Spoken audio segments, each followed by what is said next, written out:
President Barack Obama has said the U.S. cannot turn a blind eye to the use of chemical weapons in Syria. He was speaking after returning to the U.S. from a G20 summit in Russia, which failed to produce international agreement on military action in Syria. The U.S. accuses President Bashar al-Assad's forces of killing 1,429 people in a poison gas attack on 21 August. EU foreign ministers say there should be no action before the UN reports back on chemical weapons attacks in Syria. Mr. Obama faces a tough week of trying to persuade Congress to authorize military action. He will also seek public support in a White House address on Tuesday. Mr. Assad and his ally President Vladimir Putin of Russia blame rebels for the attack. In a radio and internet address, Mr. Obama said he understood that the American people were weary after a decade of war and insisted this would not be an open-ended intervention akin to the wars in Iraq and Afghanistan. But we are the United States of America. We cannot turn a blind eye to images like the ones we've seen out of Syria. Failing to respond to this outrageous attack would increase the risk that chemical weapons could be used again,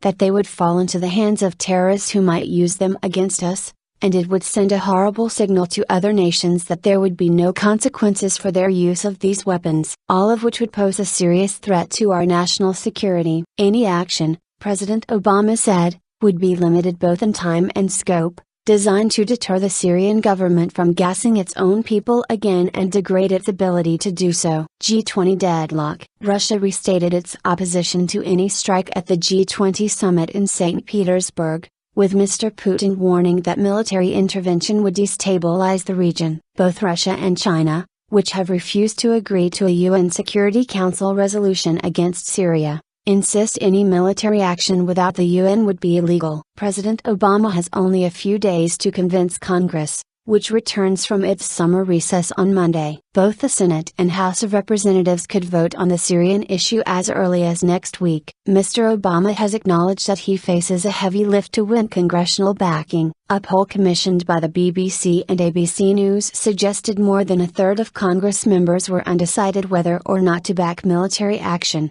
and a majority of those who had made a decision said they would vote against the president. Many remain concerned that military action could draw the U.S. into a prolonged war and spark broader hostilities in the region. Prepared for action. In Europe for a 4-day visit, U.S. Secretary of State John Kerry met his French counterpart, Laurent Fabius, in Paris, and both men spoke of their determination to respond to the use of chemical weapons in Syria. Mr. Kerry said the US and France were not talking about going to war, but discussing limited military action, aimed at degrading the Syrian authorities' ability to use chemical weapons. Repeating a phrase he used earlier in the week, he said the international community was facing a Munich moment, a reference to the policy of appeasement that failed to stop Nazi Germany in the 1930s. It was not, he said, the time to allow unfettered use of some of the most heinous weapons on earth. There are a number of countries, in the double digits, who are prepared to take military action,